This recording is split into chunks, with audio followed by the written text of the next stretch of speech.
একটি ঘোষণা আজ সারা দেশের লাখ লাখ চাকরিপ্রার্থীর ভাগ্য বদলে দিতে পারে।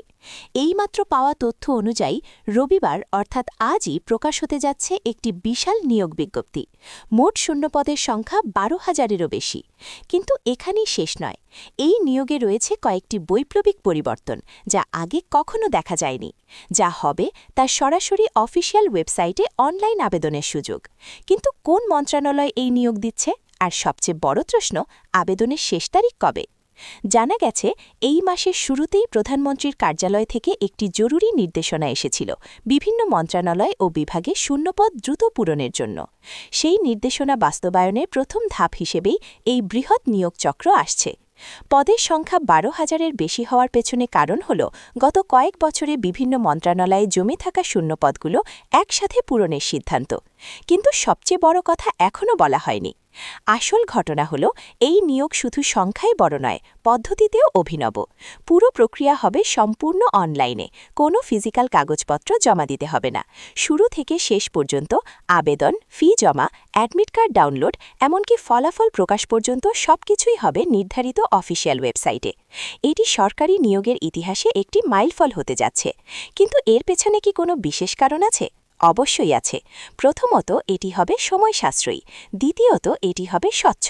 তৃতীয়ত এবং সবচেয়ে গুরুত্বপূর্ণ, এটি হবে সম্পূর্ণ দুর্নীতিমুক্ত। কেননা পুরো প্রক্রিয়া কম্পিউটারাইজ থাকায় মানবীয় হস্তক্ষেপের সম্ভাবনা প্রায় শূন্যের কোটায়। তবে এখানেই শেষ নয়, আসল চমক এখনও বাকি। এই নিয়োগে শিক্ষাগত যোগ্যতা এবং বয়সসীমার ক্ষেত্রেও কিছু নমনীয়তা আনা হতে পারে। বিশেষ করে করোনা পরবর্তী সময়ে যারা পড়াশোনা সম্পন্ন করেছেন তাদের জন্য বয়সসীমা কিছুটা শিথিল করার কথা ভাবা হচ্ছে। কিন্তু এটি কি শুধুই একটি নিয়োগ বিজ্ঞপ্তি, নাকি এর পেছনে আছে রাজনৈতিক চিন্তা?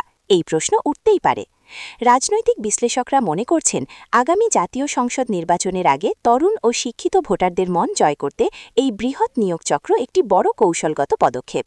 লাখ লাখ পরিবারের সরাসরি প্রভাব ফেলবে এই নিয়োগ। কিন্তু এর মধ্যে কি কোনো সমস্যা লুকিয়ে আছে? হ্যাঁ, আছে। সর্ববৃহৎ চ্যালেঞ্জটি হল সার্ভার ক্যাপাসিটি। লাখ লাখ মানুষ একই সময়ে একই ওয়েবসাইটে ভিজিট করলে সার্ভার ডাউন হয়ে যাওয়ার ঝুঁকি থাকে। এই সমস্যা এড়াতে কী ব্যবস্থা নেওয়া হয়েছে?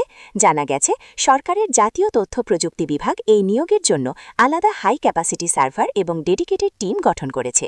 তারা পরীক্ষামূলকভাবে ইতিমধ্যে লোড টেস্টিং সম্পন্ন করেছে। কিন্তু সাধারণ প্রার্থীদের জন্য এখন কী প্রস্তুতি নেওয়া জরুরি? সবার প্রথমে প্রয়োজন একটি ভেরিফাইড ইমেল আইডি এবং একটি সক্রিয় মোবাইল নম্বর, কারণ ওটিপি যাচাইয়ের মাধ্যমেই লগইন প্রক্রিয়া সম্পন্ন হবে। দ্বিতীয়ত, প্রয়োজন সব ধরনের শিক্ষাগত ও ব্যক্তিগত কাগজপত্রের স্ক্যান কপি প্রস্তুত রাখা। এর মধ্যে জাতীয় পরিচয়পত্র, শিক্ষাগত সার্টিফিকেট, চারিত্রিক সার্টিফিকেট এবং পাসপোর্ট সাইজের রঙিন ছবি অন্যতম।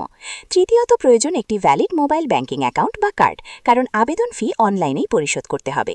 কিন্তু সবচেয়ে গুরুত্বপূর্ণ প্রশ্ন, কোন কোন পদে নিয়োগ হবে? পদের তালিকায় রয়েছে বিস্তৃত বৈচিত্র্য।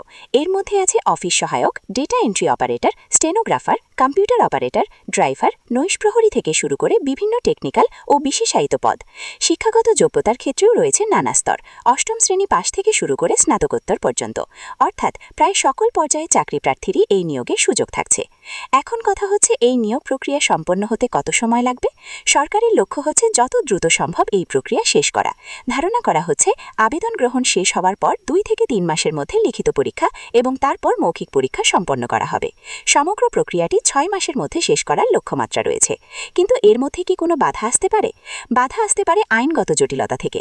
যে কোনো বড় নিয়োগেই কিছু না কিছু জটিলতা তৈরি হয়। সেজন্য সরকার এবার আগে থেকেই প্রস্তুত। নিয়োগ নিয়ে কোনো রকম অনিয়ম বা আইনগত জটিলতা দেখা দিলে তার সমাধানের জন্য একটি বিশেষ ট্রাইব্যুনাল বা ফাস্ট ট্র্যাক কোর্ট গঠনের কথাও ভাবা হচ্ছে। তবে এখানেই শেষ নয়, আসল বিপ্লব এখনও আসেনি। এই নিয়োগ প্রক্রিয়ার সবচেয়ে বড় বৈশিষ্ট্য হতে যাচ্ছে রিয়েল টাইম ট্র্যাকিং সিস্টেম। একজন প্রার্থী তার আবেদন জমা দেওয়ার পর থেকে ফলাফল প্রকাশ হওয়া পর্যন্ত প্রতিটি ধাপ তার মোবাইল ফোনে SMS এবং ইমেলের মাধ্যমে জানতে পারবেন। কোনো ধাপে যদি কোনো সমস্যা থাকে সেটিও তাকে জানানো হবে এবং সমাধানের পথ দেখানো হবে। এটি সরকারি সেবার মান উন্নয়নের একটি দৃষ্টান্ত হতে পারে। কিন্তু এই নিয়োগের সুবিধা কি শুধু শহরে প্রযুক্তি সচেতন যুবকদের জন্য? গ্রামীণ ও দরিদ্র যারা ইন্টারনেট বা স্মার্টফোনের সুযোগ থেকে বঞ্চিত, তাদের কি হবে? এই প্রশ্নের জবাবে একটি বিশেষ উদ্যোগ নেওয়া নেওয়া হয়েছে। দেশের প্রতিটি উপজেলা কম্পিউটেক্স এবং ইউনিয়ন ডিজিটাল সেন্টারে এই নিয়োগের জন্য বিশেষ সহায়তা কাউন্টার খোলা হবে। সেখানে বিনামূল্যে ইন্টারনেট সুবিধা এবং আবেদন প্রক্রিয়ায় সহায়তা দেওয়া হবে। এমনকি যাদের প্রয়োজনীয় কাগজপত্র নেই তাদের সহায়তায় উপজেলা নির্বাহী অফিসারকে দায়িত্ব দেওয়া হয়েছে। এখন সময় এসেছে সবচেয়ে গুরুত্বপূর্ণ প্রশ্নের, আবেদনের শেষ তারিখ কবে? যদিও আনুষ্ঠানিক বিজ্ঞপ্তি এখনও প্রকাশ হয়নি, তবে বিভিন্ন সূত্রে জানা যাচ্ছে আবেদন গ্রহণ শুরু হবে আগামী সপ্তাহ থেকে। আবেদনের সময় থাকবে কমপক্ষে 15 দিন। অর্থাৎ যারা প্রস্তুতি নিতে চান তাদের হাতে এখনই সময় আছে। কিন্তু যারা ভাবছেন পরে আবেদন করবেন তাদের জন্য একটি সতর্কবার্তা।